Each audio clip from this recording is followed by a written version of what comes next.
Nouveau rendez-vous de l'actualité nationale et internationale sur EDN TV. Bienvenue à tous et merci de nous préférer. Au sommaire de cette édition, la Commission nationale de délimitation des communes du Bénin a entamé une session sous la présidence effective du ministre de la décentralisation. C'était dans la matinée de ce 10 juillet 2018 dans la ville de Cotonou. Le sort relevé par les députés de la 7e législature à la proposition de loi portant amendement de la Constitution du Bénin suscite des réactions au sein de la société civile. Martin Assogba et Gustave Assa se sont prononcés à ce sujet à la demande de nos reporters. Vous suivrez leur avis dans ce journal.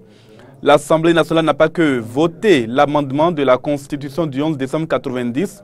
Ces derniers jours, il a été également question du projet de loi portant règlement définitif des budgets de l'État, gestion 2015 et 2016. Merci de nous préférer pour vous informer. C'est un plaisir de partager ces moments avec vous.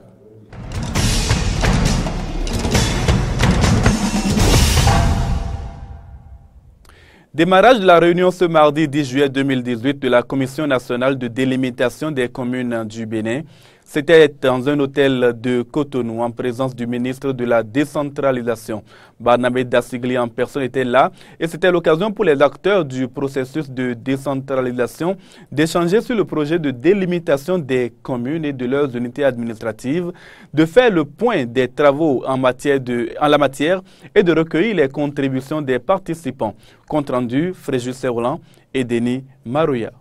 Projet de délimitation de matérialisation des limites des communes du Bénin et leurs unités administratives, une préoccupation du gouvernement. C'est sur ce thème qu'ont échangé ce 10 juillet le ministre de la décentralisation et de la gouvernance locale, les membres de l'Association nationale des communes du Bénin et ceux de la Commission nationale des affaires domaniales. Son secrétaire permanent a rappelé à l'assistance l'urgence de cette assise. L'Assemblée nationale a interpellé le gouvernement sur la situation dramatique à laquelle se trouvent confrontées les populations à la base, situation caractérisée par les nombreux conflits de limites entre les communes qui, depuis l'avènement de la décentralisation, agitent notre pays. Pour instaurer une paix durable, le gouvernement a donc décidé de se saisir de ce dossier qui a échoué en 2009. Ainsi, cette année 2018, l'exécutif a inscrit au programme d'investissement public PIP au budget du ministère de la décentralisation et de la gouvernance locale un crédit de 500 millions destiné à réaliser l'étude de faisabilité du dit projet. Le ministère de la décentralisation a en autre action déjà organisé le 6 mars dernier une réunion avec les ministères sectoriels. Laquelle rencontre a abouti à la mise en place d'un groupe technique de travail qui a fait les diligences nécessaires ayant abouti à sélectionner 3 cabinets parmi lesquels sera choisi un pour réaliser l'étude de faisabilité du projet. Toute cette démarche ayant été effectuée, il ne restait plus qu'au ministère de la décentralisation de discuter avec les principaux acteurs et bénéficiaires que sont les maires du Bénin. Ces derniers, après une communication sur le dossier, ont chacun apporté leur contribution. En somme, ils sont prêts à accompagner le gouvernement, a déclaré Luc Atropo, président de l'Association nationale des communes du Bénin. Déjà au niveau des quartiers, on est incapable de connaître les limites. Au niveau des arrondissements, encore moins. Au niveau des communes, n'en parlons pas. Nous leur avons dit que notre souci est que le travail se fasse réellement. Parce que ce n'est pas aussi facile comme travail. Ça nécessite beaucoup d'attention, ça nécessite beaucoup de doigté. Il faut encore merci au gouvernement, merci au ministère. Je prends l'engagement que les maires, les élus locaux, à tous les niveaux, les chefs de quartier, les chefs d'arrondissement et les maires joueront leur partition pour que nous puissions régler cette question pour de bon. Quant au ministre de la décentralisation, Barnabé Dassigli, il s'est réjoui de l'harmonisation des points de vue et assuré la bonne conduite du projet. À partir de maintenant, nous sommes en phase et nous allons travailler la main dans la main pour que les bonnes solutions soient trouvées à ces problèmes, à ces conflits qui ne permettent pas à nos collectivités territoriales d'évoluer dans des conditions normales. Et sur ce mot que je voudrais déclarer clos les travaux de notre rencontre de ce matin. Une fois encore, merci beaucoup. La séance est levée. Autorités centrales et décentralisées se sont donc inscrits dans une même dynamique pour éradiquer les conflits qui naissent de la non-limitation des communes. Règlement définitif des budgets de l'État exercice 2015 et 2016, les projets de loi y relatifs ont été examinés et adoptés au Palais des gouverneurs par les députés. C'était l'un des derniers actes de la première session ordinaire de l'année 2018 de l'Assemblée nationale du Bénin. Amen Didier Rumpenoundji et Romaric Devoshi y étaient. La Commission des finances et des échanges de l'Assemblée nationale a présenté les 2 rapports à la plénière qui font état de l'exécution des 2 budgets de l'État gestion 2015 et 2016. L'accent a été mis dans ce rapport sur les recettes budgétaires et la réalisation des ressources de trésorerie, sans oublier les dépenses budgétaires. Le montant des réalisations de recettes budgétaires de la loi de finances gestion 2016 non compris les recettes affectées, est de 775 milliards 446 416 558 francs CFA. Le montant des réalisations des ressources de trésorerie de la loi de finances gestion 2016 est de 563 milliards 775 millions de francs CFA. Après ce rapport, les députés ont eu droit à la parole pour faire des observations et féliciter le gouvernement à cause de l'assainissement des finances publiques. Ils ont aussi exhorté le gouvernement à poursuivre avec les investissements dans le pays. Il faut vraiment féliciter le gouvernement parce que depuis 2015, il faut reconnaître que la commission de finances a pris le dossier au sérieux et il a commencé par réduire l'écart. Je crois que d'ici quelques temps, je crois qu'on sera dans les normes. Je voudrais aussi féliciter le gouvernement par rapport au fait que l'assainissement qui est fait aujourd'hui par rapport au salaire, parce que dans notre pays, il faut le reconnaître, au niveau du ministère des Finances, même il y a des gens qui sont morts, il y a des années qui continuent de prendre le salaire. On a fait la catastrophe d'une année blanche, heureusement. Et c'est pour savoir concrètement, puisque le gouvernement a expliqué que ce n'était pas possible donc, de donner suite, et nous avons compris que c'est le souci de maîtriser ce ratio. Alors, où est-ce qu'on en est aujourd'hui avec ce ratio? En faisant donc une projection, combien, à quel niveau donc serons-nous? L'effort qui est fait dans le respect des règles établies pour la présentation à temps des lois de règlement a été aussi salué par les députés. Un débat de ce genre participe vraiment à la transparence. Donc je tiens à féliciter le gouvernement qui, je le sais, a déjà transmis la loi de règlement de 2017. Et j'aurais souhaité, Monsieur le Président, que avec la loi 2019, nous profitions que cette législature arrive à adopter la loi de règlement de 2017. Le ministre de l'Enseignement supérieur, de la Recherche scientifique, Marie-Odile Atanassor, représentant le ministre des Finances et celui en charge du développement, a apporté à son tour les éclaircissements nécessaires aux préoccupations exprimées par les députés. Le gouvernement fait des efforts. Toutefois, il convient de rappeler que les dépenses de personnel sont des dépenses obligatoires et incompressibles. C'est conscient de ça que le gouvernement a très tôt engagé des réformes visant à la maîtrise de sa progression. Au nom de ces réformes, on peut citer les différentes réformes engagées depuis 2016, la bancarisation systématique des primes des fonctionnaires, le recensement paiement avec l'introduction de la biométrie, l'interconnexion des bases FUR, carrière et Sonkwe, le salaire, ont permis de réaliser en 2017, sur les prévisions initiales, une économie de 25 milliards. C'est après cette présentation des lois de règlement que le président de séance, le deuxième vice-président de l'Assemblée nationale, Robert Gbian, a procédé à la clôture de la première session ordinaire de l'année 2018. Après l'adoption de ces 2 lois de règlement définitif de la gestion de l'État exercice 2015 et 2016, le deuxième vice-président de l'Assemblée nationale, l'honorable Robert Gbian, qui présidait donc la séance, a fait le point de la première session ordinaire de l'année 2018 ouverte le 9 avril dernier. 37 plénières, 5 conventions et accords de ratification adoptés et 13 questions orales posées au gouvernement. Un bilan riche qu'expose ici Robert Gbian avant la clôture de la dite session Les propos sont recueillis par Amen Didier Humpenoudji et encore Romaric Devauchy. Au cours de la période de référence, l'Assemblée nationale a procédé à l'examen de 10 lois ordinaires gestion ci-après, loi numéro 2018-10 relative à la protection, l'aménagement et la mise en valeur de la zone littorale, loi numéro 2018-12 portant régime juridique du bail à usage d'habitation domestique en République du Bénin, loi numéro 2018- modifiant et complétant la loi 2001-37 du 27 août 2002 portant organisation judiciaire en République du Bénin par rapport à la proposition de loi portant amendement de la Constitution du 11 décembre 1990 prise en considération au cours de la séance plénière du jeudi 5 juillet 2018.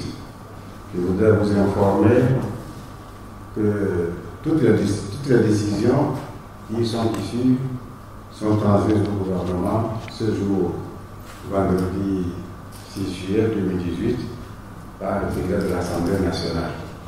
Au cours de cette première session ordinaire de l'année 2018, l'Assemblée nationale a pu examiner 13 questions adressées au gouvernement, dont 6 questions orales avec débat et 7 questions d'actualité. Malheureusement, malgré différentes lettres de relance envoyées à l'endroit du gouvernement, aucune question écrite n'a pu avoir de réponse.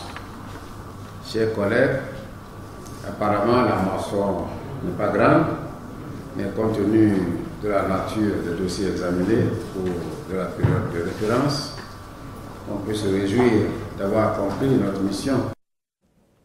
Toujours dans le sillage de l'Assemblée nationale, le vote par les députés à une majorité des 3/4 seulement de la proposition de loi visant à amender la Constitution du 11 décembre 1990 ne manque pas de susciter des réactions au sein de la société civile où le débat a antérieurement également été vif. Martin Assogba, très connu, président de l'association de lutte contre le racisme, l'ethnocentrisme et le régionalisme, ainsi que Gustave Assa, membre de Social Watch Bénin, ancien président de cette association, nous ont livré leur lecture au micro de Mori Agua et Damien Pedro. Je trouve pour ma part que c'est regrettable. C'est regrettable parce que les 4 points inscrits qui doivent subir la révision ciblée, nous avons 2 points capitaux là-dedans. Nous avons besoin de plus d'écoles. Nous avons besoin de plus de centres de santé. Nous avons besoin de plus de forages pour que les gens puissent avoir de l'eau. Nous avons besoin de plus de routes. Nous avons besoin de plus de bancs, de tables bancs pour les écoles. Et nous allons rester seulement à faire de la politique. Et lorsqu'il y a élection, au moins 1 an avant, tout le pays est en campagne. L'administration est dépourvue des cadres. On dit qu'il faut cesser tout ça. Je ne vois pas pourquoi d'autres personnes peuvent bloquer. Celui qui bloque ce vote ne veut pas du développement. Il me semble qu'il a manqué suffisamment de dialogue autour de la cohésion, de l'entente pour pouvoir finalement faire objet donc d'une plénière au niveau de l'Assemblée. Il a manqué une certaine forme de collaboration parce que les gens sont là à dialoguer entre eux, minorité tout court, entre majorité, puis qui se sont peut-être privilégiés et les autres ne sont pas privilégiés. Je crois qu'il y a à fondre la perception des députés, de nos représentants, sur la compréhension que nous avons du développement. Il n'y a pas dit certains appartiennent à la mouvance, certains appartiennent à... C'est ça qui nous a tués surtout. C'est plutôt un débat politique. Et là où nous pensons aussi que la société civile a raison de chercher à ce qu'on aille vers la dépolitisation des questions de développement. Le référendum s'impose. Bon, il faut sensibiliser les populations et leur faire connaître les tenants et les aboutissants d'un oui ou les tenants et les aboutissants d'un non, pour que ce qui doit nous avantager puisse passer. Pour que nous n'ayons pas gaspillé aussi des milliards pour organiser un référendum et ne pas atteindre l'objectif pour lequel nous l'avons organisé. Au cas où nous n'aurions pas atteint l'objectif, c'est que nous allons nous retrouver dans le cycle d'organiser les élections chaque année. Et c'est beaucoup d'argent. Et comme je l'ai expliqué sur un plateau de l'une de vos consoeurs, je me répète parce que c'est ma conviction personnelle, nous risquons de payer plus d'impôts les années à venir. Il est heureux de savoir que le débat a évolué et qu'on laisse maintenant la population trancher d'une manière ou d'une autre avec tous les risques que ça comporte, bien entendu. Et comme cela a été dit, nous nous attendons maintenant au référendum et que vraiment au niveau des référendums, les questions essentielles qui sont posées aujourd'hui trouvent des solutions. Quels sont les points d'achoppement pour qu'on obtienne un bon référendum? Et qu'est-ce qu'on peut faire davantage pour que le peuple participe effectivement correctement et abondamment à ce référendum aussi? Hors du sérail politique, vous le savez, c'est la saison des examens de fin d'année au Bénin. Celui concernant le brevet d'études du premier cycle BEPC a démarré depuis ce lundi 9 juillet 2018 sur toute l'étendue du territoire national. Au centre de composition du CEG Cournouve-Vedoko, où s'est rendue une de nos équipes de reportage, le chef centre nous fait le point du déroulement des épreuves et prodigue des conseils aux candidats et à leurs parents.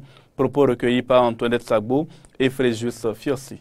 Comme partout sur le territoire national, les épreuves écrites du BEPC ont démarré ce matin à 8h00. Nous avons tout fait pour que les candidats puissent commencer vraiment par composer à 8h. Et nous étions là un peu plus tôt pour contrôler la présence des surveillants des salles. Les remplacements ont été effectués et je crois que tout va bien. Pour le centre de composition du CEG Cournouve-Vedoko, on avait comme inscrit 1037 candidats et présents 1019. Donc 15 candidats étaient absents et à l'heure où nous sommes maintenant, nous avons déjà connu 3 abandons pour raison de santé. Bien sûr, pour raison de santé. Donc, à part ça, tout évolue bien. Et le ministère a pris les dispositions pour que les candidats qui se trouvent dans cette situation puissent se présenter à la session de remplacement. Ils doivent savoir tout simplement que rien n'est encore perdu. Même si aujourd'hui ils n'ont pas pu répondre correctement aux questions, ils doivent savoir que ils auront encore toute la journée de demain avec les épreuves de SVT, anglais, physique ou les langues vivantes pour d'autres et mathématiques pour la journée de mercredi. Donc il suffit tout simplement d'oublier complètement ce qui s'est passé aujourd'hui et de continuer, de foncer, savoir tout simplement que ce qui est perdu est déjà perdu, mais ils auront encore la chance de rattraper dans les matières qui viendront et ça donnera toujours de bonnes choses. Nous allons rappeler aux parents de toujours prendre les dispositions parce que nous disons que pour ces examens nationaux, il faut toujours prendre les dispositions pour que les enfants ne puissent pas tomber malades comme ça. Un peu plus loin dans la commune de Lokossa maintenant, c'est au CEG Koudo que le préfet du département du Mono a procédé ce lundi 9 juillet également au lancement des épreuves pour la composition de l'examen du BEPC. Une occasion pour Zinsou Komlan Sedjuro de rappeler aux candidats et surveillants de salle les dispositions de la loi sur la corruption et les infractions connexes qui répriment également les tentatives de tricherie et de fraude aux examens. Reportage Jonas Bouch. La chute au plan national de l'effectif des candidats au BEPC 2018 n'a pas épargné le département du Mono. Par rapport à l'année précédente, il y a eu une réduction de 24,84% selon les statistiques données par le directeur départemental en charge de l'enseignement secondaire dans le Mono, Rodolphe Godova. Au niveau du département, cette année, nous avons 8 913 candidats, dont 5098 garçons et 3815 filles, contre pour l'année passée 11 858 candidats. Et donc nous avons un taux de réduction de 24,84%. Rodolphe Godovo rend ici un hommage aux acteurs de l'école qui ont pu sauver de justesse cette année scolaire. Il les invite à rester mobilisés pour une parfaite organisation du BPC dans le mono. C'est eux tous qui ont travaillé, qui continuent de travailler. Moi, je les remercie sincèrement, je les félicite pour tout ce qui a été mobilisé, tout ce qui a été fait cette année, qui a été une année difficile, délicate, mais nous y arrivons. Je voudrais leur dire de continuer de rester mobilisés jusqu'au mercredi. C'est à nos parents surtout que je veux m'adresser en leur demandant de réveiller jusqu'au mercredi les enfants assez tôt pour qu'ils ne soient pas en retard, qu'ils n'oublient pas les cartes d'identité, les imperméables, parce que nous sommes en temps de pluie. Merci. Le gouvernement de la rupture fait de la lutte contre la corruption son cheval de bataille. Les dispositions de la loi sur la corruption n'occultent pas les éventuelles fraudes et tricheries dans l'organisation des examens nationaux. Le préfet du Mono met en garde tous les contrevenants des dispositions réglementaires régissant l'organisation du présent examen. Il y a une loi qui réprime la corruption. Il y a une partie de cette loi-là qui réprime aussi les tricheries, les fraudes. Si quelqu'un tombe dans ce travers-là, il aura à payer des amendes et il va en prison pour 5 ans. C'est pourquoi j'en appelle à leur sens, à leur conscience professionnelle pour que des situations du genre ne se passent pas dans mon département. Zinsou Komla Cedro fait confiance aux candidats de son département qui, selon lui, auront un bon taux de réussite à cet examen au plan national. Les candidats de mon département, ils sont tous confiants parce que avant le jour J, nous avons eu à leur doper le moral. Nous les avons sensibilisés parce que ça a été dit clairement que nous voulons occuper le premier rang au niveau national. Après la distribution des premières épreuves au CGE Kudo, la délégation a sillonné les centres de composition d'Agamem des CGE 1, 2 et 3 de la ville de Lokossa pour s'enquérir du bon démarrage de l'examen. Les travailleurs de l'Institut national de recherche agronomique du Bénin, INRAB, sont mécontents. Ce lundi 9 juillet 2018, ils ont manifesté leur colère dans l'enceinte de l'Institut pour dénoncer un certain nombre de pratiques tendant, selon eux, à humilier les travailleurs. Au terme d'un sit-in d'1 heure environ, Anissé Sanyinjo, porte-parole de la Fédération des syndicats du MAEP, a lu une motion de revendication reçue ensuite par le directeur scientifique de l'institution. Nous vous proposons un extrait de cette déclaration au micro de Laurent Roland Toneinkes et Denis Marouya. Nous, travailleurs de toutes les structures du ministère de l'Agriculture, de l'Élevage et de la Pêche, sous la bannière de la Fédération des syndicats des travailleurs du MAEP, conformément aux résolutions de l'Assemblée générale du lundi 25 juin 2018, décidons en toute conscience de protester contre ces agissements machiavéliques et inhumains. Nous exigeons, allais-je dire, la liberté syndicale partout, toujours et sans condition. La planification de la résolution des problèmes exposés par les représentants de Silation MAEP à l'audience du 5 juillet 2018. La participation des représentants des travailleurs au comité de gestion et de direction des CRA. L'organisation des formations au profit des nouvelles recrues mises à disposition de l'IRA par le MAEP en 2018. Le rappel des arriérés de frais de carburant et d'entretien des motos. La dotation des CRA, des services de gestion des ressources humaines et de planification et de suivi et évaluation. Et aussi, nous lançons un vibrant appel aux travailleurs de l'INRAB en les invitant 1. À plus de conscience professionnelle, de probité, d'éthique pour une bonne performance de l'Institut. 2. À l'engagement réel pour la défense des intérêts collectifs des travailleurs. 3. À dénoncer toutes les tentatives d'intimidation et de dilapidation des ressources dans les structures afin que les nouvelles structures installées ne soient pas liquidées pour des raisons de mauvaise gestion. au nom du directeur général de l'INRAB en mission à l'extérieur du pays, je prends acte de votre motion et de votre mouvement. Je rendrai fidèlement compte de tout ce qui a été fait et de tout ce qui a été dit. Nous finissons par une nouvelle brève dans l'actualité internationale pour vous annoncer que les enfants thaïlandais coincés dans une grotte souterraine dont le sort émeut depuis quelques semaines la communauté internationale sont désormais tous tirés d'affaire. Les opérations de sauvetage ont permis de les faire remonter à la surface sains et saufs. Nous devrions y revenir dans nos prochaines éditions. Pour clôturer ce journal également, j'annonce à tous les journalistes béninois détenteurs de la carte de presse arrivée à expiration que la Haute Autorité de l'audiovisuel et de la communication a lancé le processus de renouvellement de la carte de presse. Toutes les dispositions doivent être prises donc par ces journalistes pour que leur carte soit renouvelée dans les plus brefs délais.